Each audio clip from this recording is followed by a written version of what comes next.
Guys, welcome back to my channel बंसा biology. आज का जो ये वीडियो रहने वाला है दोस्तों, इसमें हम मॉलिक्यूलर बायोलॉजी के शिफ्ट 2 के क्वेश्चंस देखने वाले हैं। ये हमारा दिसंबर 2024 के क्वेश्चंस को सॉल्व करने वाला एपिसोड नंबर 4 है। एपिसोड नंबर 5 आपको स्पेसिफिक कौन से यूनिट से चाहिए ज़रूर बताइएगा। इसमें हम जितने भी मॉलिक्यूलर बायोलॉजी से क्वेश्चन आए होंगे शिफ्ट 2 में, उसको हम देखेंगे। हम सबसे पहले पार्ट बी के क्वेश्चंस देखेंगे एंड देन पार्ट सी के क्वेश्चंस देखेंगे। So let's get started with the lecture guys and let's see the first question. ये जो फर्स्ट क्वेश्चन है वो डीएनए रिपेयर से आया है। क्वेश्चन आपसे पूछ रहा है कि long patch base excretion repair जो होता है उसका करेक्ट ऑर्डर क्या होता है।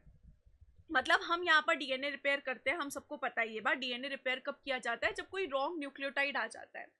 तो बेस एक्सक्रीशन रिपेयर जो है वो दो तरीके से होता है। एक होता है short patch base excretion repair और एक होता है long patch base excretion repair.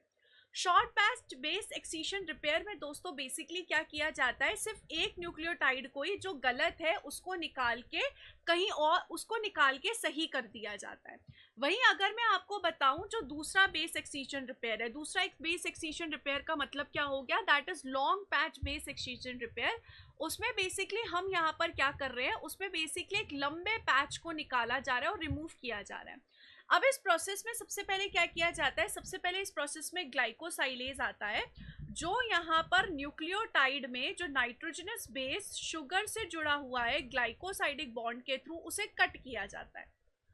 उसके बाद यहाँ पर एपी एंडोन्यूक्लियस आता है जो यहाँ पर क्या करेगा, इस न्यूक्लियोटाइड के बाकी हिस्से को हटाने का काम करेगा मेन पैच से। तो आप यहाँ पर देख सकते हो एपी एंडोन्यूक्लियस ने क्या किया, जो इस न्यूक्लियोटाइड का नेक्स्ट न्यूक्लियोटाइड के साथ फॉस्फोडाइस्टर बॉन्ड बना होगा, उस फॉस्फोडाइस्टर बॉन्ड को तोड़ देगा ये। तो एक तरफ से यहाँ पर क्या हुआ, ये न्यूक्लियोटाइड छूट गया। उसके बाद यहाँ पर क्या किया जाएगा, जो पॉलीमरेज है वो आके इस स्ट्रैंड की सिंथेसिस करेगा और करेक्ट न्यूक्लियोटाइड लाता जाएगा। और ये जो इनकरेक्ट न्यूक्लियोटाइड है इसका ये एक लॉन्ग पैच रिमूव हो जाएगा। फाइनली फ्लैप एंडोन्यूक्लियस आके ये फाइनल कट लगा देगा और लाइगेज आके जो फाइनल चीज है उसे चिपका देगा। इस तरीके से long patch base excretion repair दोस्तों चलता है। अगर हम यहाँ पर इसका करेक्ट ऑप्शन देखें तो इसका correct option without any doubt B option हो जाएगा कि ठीक है। तो दोस्तों यहाँ पर बी ऑप्शन सही होगा कि सबसे पहले यहाँ पर ग्लाइकोसाइलेस आएगा, फिर एपी एंडोन्यूक्लियस आएगा, फिर पॉलीमरेज डेल्टा या फिर एप्सिलॉन आएगा ये स्ट्रैंड को सिंथेसाइज करने के लिए। उसके बाद फ्लैप एंडोन्यूक्लियस 1 आएगा और उसके बाद डीएनए लाइगेज 1 आएगा टू बी स्पेसिफिकली। तो यहाँ पर दोस्तों कौन सा ऑप्शन सही होगा, यहाँ पर B option without any doubt will be absolutely correct. अगले क्वेश्चन की तरफ रुख करते हैं दोस्तों। अगर हम यहाँ पर अगले क्वेश्चन पे चले तो ये मैच द कॉलम का क्वेश्चन है। सीएसआईआर ने इस बार डीएनए रिपेयर से बढ़ चढ़कर क्वेश्चंस पूछे हैं। इसमें भी यहाँ पर आपको मैच द कॉलम खेलना है। अगर हम यहाँ पर देखें दोस्तों, बहुत डायरेक्ट क्वेश्चन है। यूकैरियोट्स में जो डीएनए पॉलीमरेज डेल्टा होता है वो यहाँ पर बेसिकली लैगिंग स्ट्रैंड की सिंथेसिस करता है।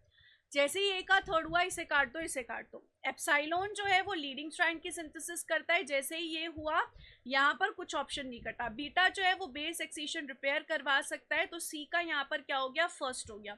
जैसे ही मुझे यहाँ पर पता चला A option is absolutely correct दोस्तों, ए ऑप्शन यहाँ पर बिना किसी डाउट के सही है। तो इस तरीके से इस क्वेश्चन को किया जा सकता था, एकदम डायरेक्ट क्वेश्चन था। Let's move towards the next question. Next question पूछ रहा है, in the context of gene expression, what is the primarily function of a mediator complex in eukaryotes? कह रहा है कि जो mediator complex होता है eukaryotes में उसका basically क्या function होता है? To modify histones to promote transcription, to facilitate the interaction between transcription factors and RNA polymerase 2, to promote helicase activity to unwind DNA, to degrade mRNA after transcription। तो देखो eukaryotes में दोस्तों जो mediator होता है वो बेसिकली यहाँ पर क्या करता है, वो बेसिकली यहाँ पर एक को एक्टिवेटर कॉम्प्लेक्स होता है जो एक ब्रिज बनाएगा आरएनए पॉलीमरेज का और एनहेंसर ट्रांसक्रिप्शन फैक्टर्स का। कहने का क्या मतलब है, let me explain to you with this diagram. आप यहाँ पर देख सकते हो ये मेडिएटर है, आप यहाँ पर देख सकते हो आरएनए पॉलीमरेज 2 है और यहाँ पर आप देख सकते हो एक रेगुलेटरी सिस एक्टिंग सीक्वेंस है। तो इनके बीच में यहाँ पर मेडिएटर ने क्या किया, एक ब्रिज बनाया है। इस ब्रिज की वजह से जो यहाँ पर इंट्रैक्शन है ट्रांसक्रिप्शन फैक्टर्स का और आरएनए पॉलीमरेज 2 का वो और बेटर हो जाएगा, जिसकी वजह से यहाँ पर जो पेयरिंग है और यहाँ पर जो ट्रांसक्रिप्शन है वो बहुत अच्छे से चल पाएगा। आप इस चीज को देख भी सकते हो। The mediator complex is a coactivator in eukaryotic transcription that serves as a bridge between enhancer bound transcription factors and RNA polymerase 2 at the promoter region.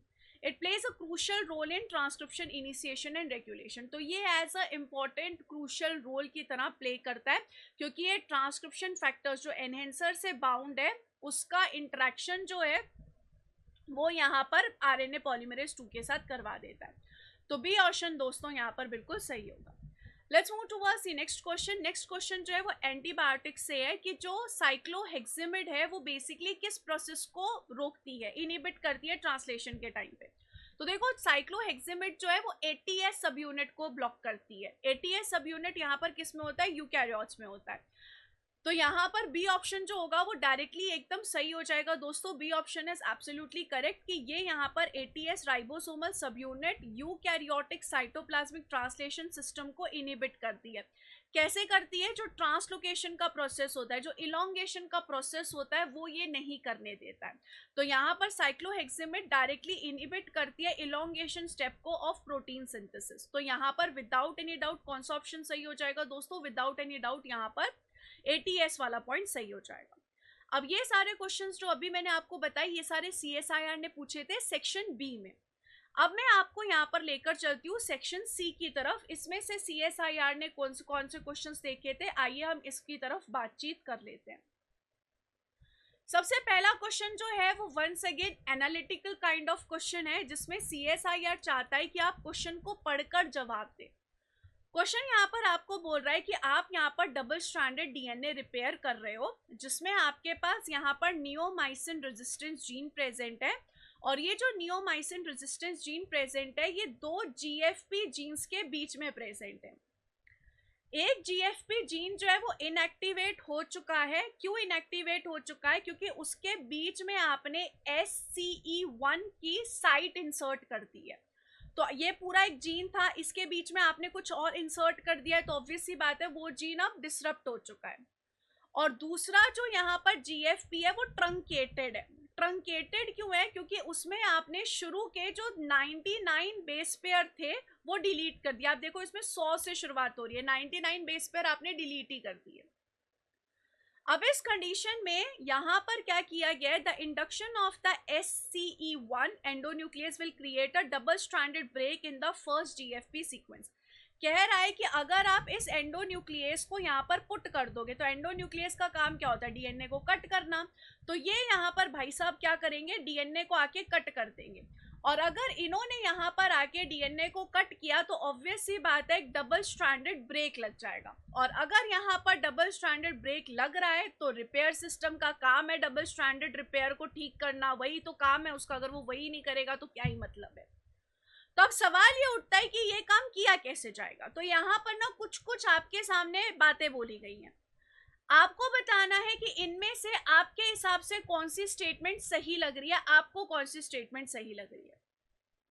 सबसे पहला क्वेश्चन यहाँ, सबसे पहला ऑप्शन बोल रहा है इफ द डीएसपी मतलब double stranded break is repaired by the gene conversion pathway, cells will be GFP positive and neomycin resistant. कह रहा है अगर आप यहाँ पर जीसी कन्वर्जन कर लो। अब जीसी कन्वर्जन का मतलब क्या होता है दोस्तों, जीसी कन्वर्जन का मतलब होता है एक तरीके से होमोलॉगस रिपेयर कर लो आप यहाँ पर।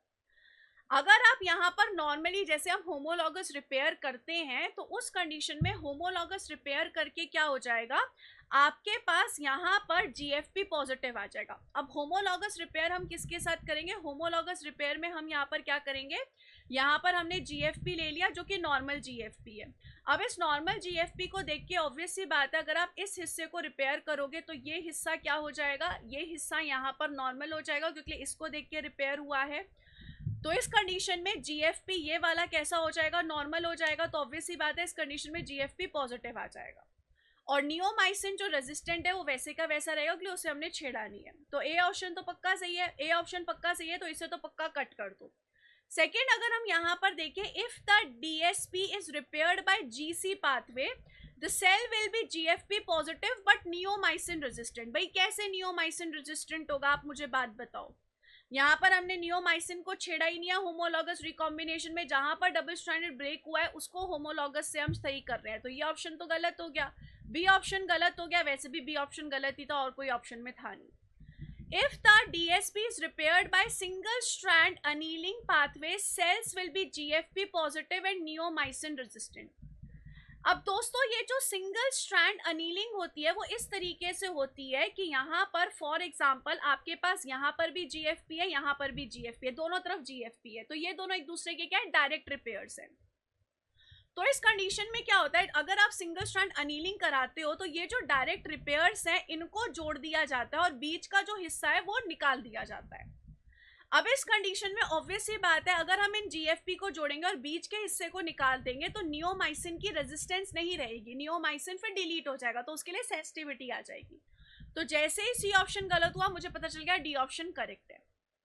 अगर आप नॉन होमोलॉगस एंड ज्वाइनिंग करते हो तो नॉन होमोलॉगस एंड ज्वाइनिंग में क्या किया जाता है, इधर से जो हिस्सा डीएनए का कटा हुआ है उसको उठाया जाता है, इधर से हिस्सा उठाया जाता है और चिपका दिया जाता है। इस कंडीशन में बहुत एरर प्रोन्स आते हैं, तो इसमें यहाँ पर कंडीशंस जो है वो ठीक से रिपेयर नहीं होती है, तो जीएफपी नेगेटिव होगा, क्योंकि यहाँ पर जो जीएफपी का ये हिस्सा और ये हिस्सा, इन दोनों के हिस्से को बस जोड़ दिया जाएगा, चिपका दिया जाएगा, तो इस कंडीशन में जीएफपी के लिए नेगेटिव रहेगा, नियोमाइसिन की रेजिस्टेंट वैसी की वैसी रहेगी। तो यहाँ पर ए और डी ऑप्शन जो होगा वो विदाउट एनी डाउट सही है दोस्तों। आप चाहें तो आप वीडियो पॉज करके पूरी चीज पढ़ भी सकते हैं, जो मैंने अभी आपको समझाई वही चीज यहाँ पर लिखी भी हुई है कि यहाँ पर सिंगल स्ट्रैंड रिपेयर क्या होता है और किस कंडीशन में आपको कैसी चीजें मिलेगी। Let's move towards the next question दोस्तों। नेक्स्ट क्वेश्चन आपसे पूछना चाह रहा है कि यहाँ पर आपको इनकरेक्ट स्टेटमेंट बतानी है रिगार्डिंग टाटा बाइंडिंग प्रोटीन से रिलेटेड। क्वेश्चन बोल रहा है कि आपने कोई स्टडी की जिसमें आपने रिप्लेस कर दिया natural promoter of the gene को विद अ सिंथेटिक प्रमोटर, जिसके पास टाटा बॉक्स के लिए कुछ पॉइंट म्यूटेशन है। अब टाटा बॉक्स यहाँ पर क्या होता है दोस्तों, टाटा बॉक्स एक ऐसी जगह होती है जहां पर बहुत सारे ट्रांसक्रिप्शन फैक्टर्स आके बाइंड करते हैं और टाटा बाइंडिंग प्रोटीन आके बाइंड करता है।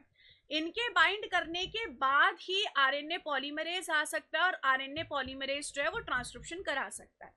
अब इस कंडीशन में आपने टाटा बॉक्स को ही म्यूटेट करवा दिया। अगर आप टाटा बॉक्स को म्यूटेट करा दोगे तो टाटा बाइंडिंग प्रोटीन उस पर आके बाइंड नहीं कर पाएगा। अब इस कंडीशन में आपको इनकरेक्ट स्टेटमेंट बतानी है। कह रहा है कि an mRNA will be generated with an alternate reading frame. कह रहा है कि एमआरएनए फिर भी बनेगा और एमआरएनए अल्टरनेट रीडिंग फ्रेम के साथ बनेगा। सेकेंड ऑप्शन बोल रहा है the mRNA will be transcribed by RNA polymerase 1 instead of RNA polymerase 2। Third point बोल रहा है ट्रांसक्रिप्शन में occur with the reduced efficiency. Fourth point बोल रहा है ट्रांसक्रिप्शन में occur but will always result in the formation of non functional mRNA. अब देखो ध्यान से समझो, होता क्या, ये टाटा बॉक्स है, इसके ऊपर टीबीपी आके बाइंड होता है और उसके ऊपर बहुत सारे ट्रांसक्रिप्शन फैक्टर्स आके बाइंड करते हैं। फाइनली जब ये सब हो जाता है तो बुलाया जाता है आरएनए पॉलीमरेज 2, हसीमो शहनशाह आरएनए पॉलीमरेज 2 को बुलाया जाता है और ये जो भाई साहब है, ये जो शहनशाह है, वो आके ट्रांसक्रिप्शन करवाना शुरू करते हैं। अब जब यहाँ पर एमआरएनए का जो ट्रांसक्रिप्शन है वो आरएनए पॉलीमरेज 2 करवाता है, तो यहाँ पर आरएनए पॉलीमरेज 1 आके कैसे इस प्रोसेस को ट्रांसक्राइब करवा देगा, क्योंकि आरएनए पॉलीमरेज 1 के लिए स्पेसिफिक फैक्टर्स चाहिए, स्पेसिफिक साइट चाहिए। आरएनए पॉलीमरेज 1 भी थोड़ी ऐसे ही आ जाता है, उसको भी लेकर आने के लिए फैक्टर्स होते हैं, स्पेसिफिक डीएनए सीक्वेंस होता है जिसे पहचाना जाता है। बी ऑप्शन पक्का इनकरेक्ट है, बी ऑप्शन पक्का इनकरेक्ट है और हमसे इनकरेक्ट पूछा गया, यानी कि ये तो नहीं होगा, ये नहीं होगा। इससे मुझे पता चल गया सी ऑप्शन तो पक्का करेक्ट है कि ट्रांसक्रिप्शन हो तो सकता है बट बहुत रिड्यूस्ड एफिशिएंसी से होगा। अब मुझे यहाँ पर ये पक्का पता चल गया कि बी ऑप्शन इनकरेक्ट है, इससे मुझे ये भी पता चल गया कि डी ऑप्शन भी इनकरेक्ट है।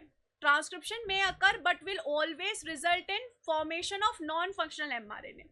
नॉन फंक्शनल एमआरएनए कैसे आएगा दोस्तों, कोडिंग हिस्से में तो कोई दिक्कत है ही नहीं, कोडिंग हिस्सा जो है वो एक्चुअल में एमआरएनए बनाता है, उसमें तो कोई दिक्कत है ही नहीं, दिक्कत है टाटा बाइंडिंग साइट में, तो उससे यहाँ पर फंक्शनल प्रोटीन ही बनेगा अगर बनेगा तो ये भी गलत हो गया। And mRNA will be generated with an alternate reading frame, वही वाली बात है, एमआरएनए क्यों अल्टरनेट रीडिंग फ्रेम के साथ आएगा, एमआरएनए आएगा वो तो परफेक्ट आएगा, अगर एमआरएनए बना तो वो तो परफेक्ट ही बनेगा ना दोस्तों, क्योंकि एमआरएनए के बनने वाले कोडिंग हिस्से में कोई दिक्कत नहीं है। दिक्कत कौन से हिस्से में, दिक्कत है यहाँ पर टाटा बाइंडिंग प्रोटीन वाले हिस्से में। तो यहाँ पर जो आपका ए कौन कौन से ऑप्शन यहाँ पे सही हो जाएंगे, ए बी और डी ऑप्शन जो है वो इनकरेक्ट हो जाएंगे, इसलिए वो सही है। Let's move towards the next question. Next question आपसे यहाँ पर बोल रहा है दोस्तों कि आपने यहाँ पर क्या किया है, आपने यहाँ पर एक mRNA को ऐड किया है जो कि एक सिक्रीटरी प्रोटीन बनाता है। To a cell free translation system initiates protein translation. आपने यहाँ पर कोई एक सेल फ्री ट्रांसलेशन सिस्टम है जहाँ पर आपने किसी mRNA को डाला है और ये mRNA जो है वो प्रोटीन बना सकता है, और ये जो प्रोटीन है वो सिक्रीटरी प्रोटीन है। सिक्रीटरी प्रोटीन यानी कि वो सेल से बाहर सिक्रीट होता है, और ये सब आपने डाला है सेल फ्री ट्रांसलेशन सिस्टम में। अब कह रहा है एसआरपी जो है, एसआरपी बेसिकली क्या करता है, जब प्रोटीन बन रहा होता है राइबोसोम के ऊपर तो एसआरपी उसके साथ जाके बाइंड करता है और इस पूरे के पूरे सिस्टम को ईआर के पास लेकर जाता है। तो आपने यहाँ पर क्या कर दिया, आपने एसआरपी ऐड कर दिया और आपने ईआर भी ऐड कर दिया, और आपने यहाँ पर 1% में ट्राइटोन भी ऐड किया, ट्राइटोन एक्स भी ऐड किया। अब इस कंडीशन में आपको क्या लगता है मोस्ट लाइकली क्या कंडीशन क्या होगी, आपको ये बताना है, आपको इस चीज पे कमेंट करना है। वंस अगेन क्वेश्चन का जवाब आपको स्टेटमेंट पढ़कर ही मिलेगा। उससे पहले आप यहाँ पर ये समझ लो कि ट्राइटोन एक्स यहाँ पर बेसिकली क्या करता है, ट्राइटोन एक्स यहाँ पे बेसिकली ईआर की मेम्ब्रेन को डिसरप्ट कर देता है। तो ईआर की मेम्ब्रेन इस कंडीशन में डिसरप्ट हो जाएगी। तो इस ऑप्शन में बोला है the protein will be fully synthesised but not incorporated into ER. अब इस प्रोसेस में देखो नॉर्मली होता क्या है दोस्तों, जब एसआरपी प्रोटीन के साथ जाके बाइंड हो जाता है तो प्रोटीन की सिंथेसिस जो है वो कुछ टाइम के लिए हॉल्ट हो जाती है। ये जो प्रोटीन की सिंथेसिस है वो वापस से शुरू होती है जब ये राइबोसोम प्रोटीन के साथ ईआर में पहुंच जाता है और एसआरपी निकल जाता है। पर अभी हमने देखा कि ये केमिकल ने ईआर की मेम्ब्रेन को डिसरप्ट कर दिया है, तो ये प्रोटीन ईआर की मेम्ब्रेन पे पहुंच ही नहीं पाएगा। तो इस कंडीशन में जो प्रोटीन की सिंथेसिस है वो हॉल्ट रहेगी। तो इस कंडीशन में प्रोटीन फुली सिंथेसाइज तो नहीं होगा। फिर बोल रहा है protein will be fully synthesised. Once again protein fully synthesise नहीं हो सकता है क्योंकि लिए यहाँ पर ईआर की जो मेम्ब्रेन है वही डिसरप्ट हो चुकी है। ए ऑप्शन बोल रहा है protein synthesis will begin but terminate prematurely leading to shorter products. ये बिल्कुल सही है क्योंकि जैसे ही एसआरपी जाके प्रोटीन से बाइंड करेगा वो प्रोटीन सिंथेसिस को हॉल्ट कर देगा। तो इस कंडीशन में प्रोटीन की सिंथेसिस शुरू तो होगी पर बीच में ही हॉल्ट हो जाएगी, जिसकी वजह से प्रोटीन आपको मिलेगा पर शॉर्टर प्रोटीन मिलेगा। तो यहाँ पर कौन सा ऑप्शन सही हो जाएगा दोस्तों, ए ऑप्शन यहाँ पर विदाउट एनी डाउट सही हो जाएगा। Let's move towards the next question. Next question यहाँ पर मैच द कॉलम क्वेश्चन है दोस्तों। इसमें यहाँ पर आपके सामने कॉलम एक्स और कॉलम वाई रखा गया है। कॉलम एक्स में आपके सामने रखा गया है translated protein act as a repressor, production of PP, GPP in response to amino acid starvation, which in turn regulate transcription by binding to beta subunit of RNA polymerase, regulation of bacterial mRNA translation in cis, regulation of bacterial mRNA translation in trans। अब यहाँ पर सबसे पहले बोल रहा है कि आपने यहाँ पर कोई प्रोटीन बनाया और वो खुद रिप्रेसर की तरह वर्क कर रहा है, यानी कि एक तरीके से अपने खुद के पैर पे कुल्हाड़ी मार रहा है। ये चीज हम नॉर्मली ओपेरॉन में देखते हैं, जैसे ओपेरॉन में ट्रिप्टोफैन, ओपेरॉन में ये चीज हो रहा है कि ट्रिप्टोफैन बनता है और खुद की सिंथेसिस को ब्लॉक करता है, खुद के ही ओपेरॉन को ब्लॉक करता है। तो ए का तो पक्का सेकंड हो गया, ए का जैसे ही सेकंड हुआ मुझे पता चल गया डी ऑप्शन यहाँ पर बिल्कुल सही है, without any doubt D option यहाँ पे सही होगा। नेक्स्ट यहाँ पर क्या बोल रहा है, नेक्स्ट यहाँ पर बोल रहा है कि आपने यहाँ पर क्या किया है, प्रोडक्शन किया है आपने पीपी जीपीपी का in response two amino acid starvation, which in turn regulate transcription by binding to beta subunit of RNA polymerase। तो ये कंडीशन जो है वो स्ट्रिंजेंट रिस्पॉन्स में आती है जब स्ट्रेस की कंडीशन होगी, तो बी का फर्स्ट हो गया। Regulation of bacterial mRNA translation in cis. In cis का मतलब क्या होता है, सिस कंडीशन यानी कि फॉर एग्जांपल आपकी मम्मी ने आपकी धुलाई कर दी, मतलब आपके घर में ही सारी बातें चल रही है, मतलब जो एमआरएनए है उसी में ही कोई रेगुलेटरी साइट प्रेजेंट है और वो खुद ही इस एमआरएनए को रेगुलेट कर रही है। तो इस कंडीशन में राइबो स्विच में ऐसा होता है क्योंकि राइबो स्विच आरएनए का पार्ट ही होता है और वो राइबो स्विच खुद ही आरएनए के ट्रांसलेशन को कंट्रोल करता है। ट्रांस कंडीशन मतलब कि पम्मी आंटी ने समझो आपकी धुलाई कर दी, मतलब किसी और के घर वालों ने आके आपकी धुलाई कर दी, तो ट्रांस कंडीशन मतलब mRNA में रेगुलेटरी साइट नहीं है, कोई और आके रेगुलेट कर रहा है। तो जैसे कि sRNA आके mRNA को रेगुलेट कर रहा है। तो यहाँ पर दोस्तों कौन सा ऑप्शन सही हो जाएगा? यहाँ पर दोस्तों without any doubt D option is absolutely correct. Let's move towards the next question. इसमें भी मैच द कॉलम है। इस बार के स्टूडेंट्स बहुत लकी थे, CSI ने मैच द कॉलम बहुत भर भर के पूछे। क्वेश्चन यहाँ पर है पोस्ट ट्रांसलेशनल मॉडिफिकेशन से रिलेटेड कि यहाँ पर कौन सी मॉडिफिकेशन कहाँ होती है। फॉस्फोराइलेशन है, यूबिक्विटिनेशन है, ओलिन ग्लाइकोसाइलेशन है और हाइड्रोक्सिलेशन है। हमें यहाँ पर बताना है कि आपको यहाँ पर करेक्टली मैच कौन कौन से है। तो CSI ने आपको मैच करके दिया, आपको बताना है कि इनमें से करेक्टली मैच कौन कौन सी है। अब किसी को कुछ पता हो या नहीं पता हो, उन्हें ये पता है ओ लिंक ग्लाइकोसाइलेशन जो होती है वो सेरीन थ्रियोनिन पे होती है, और एस्पैरेजिन पे जो ग्लाइकोसाइलेशन होती है उसे एन लिंक ग्लाइकोसाइलेशन कहते हैं, जो ER में होती है। सी ऑप्शन पक्का गलत है। जैसे ही मुझे ये पता चला, मेरे को यहाँ पे पता चल गया है, D option is absolutely correct. Without any doubt यहाँ पर डी ऑप्शन जो होगा वो करेक्ट हो जाएगा। फॉस्फोराइलेशन हिस्टिडीन पे हो सकती है, सेरीन पे हो सकती है, थ्रियोनिन पे हो सकती है, टाइरोसिन पे हो सकती है। यूबिक्विटिनेशन लाइसिन पे हो सकती है, एन टर्मिनल मिथ्योनिन पे हो सकती है। हाइड्रोक्सिलेशन जो है वो यहाँ पर प्रोलीन और सिस्टीन पे नहीं होती है, कोलैजिन में वो लाइसिन वगैरह पे होती है। प्रोलीन पे होती है, लाइसिन पे होती है, लेकिन सिस्टीन पे नहीं होती। तो यहाँ पर डी ऑप्शन जो होगा वो बिल्कुल करेक्ट हो जाएगा दोस्तों। सो दोस्तों ये हमारे क्वेश्चंस थे जो CSIR ने पूछे थे। Once again I will ask you कि आपको जो भी यूनिट चाहिए नेक्स्ट आप मुझे बता दीजिएगा कमेंट सेक्शन में। और अगर आपको कोई स्पेसिफिक वीडियोस चाहिए कि मैम हमें ऐसे टॉपिक्स पे वीडियोस चाहिए, तो आप कमेंट सेक्शन में बता दिया करिए। इसके अलावा अगर आप एंजाइम बैच में जुड़ना चाहते हो, 10 जुलाई से शुरू हो रहा है, कल से शुरू हो रहा है, आप लोग ज्वाइन कर सकते हैं इस बैच को। इसके अलावा अगर आप रिकॉर्डेड बैच या टेस्ट सीरीज में ज्वाइन करना चाहते हो, या 5 फुल लेंथ मॉक टेस्ट भी अवेलेबल है इस एग्जाम के लिए, आप उसमें ज्वाइन कर सकते हो।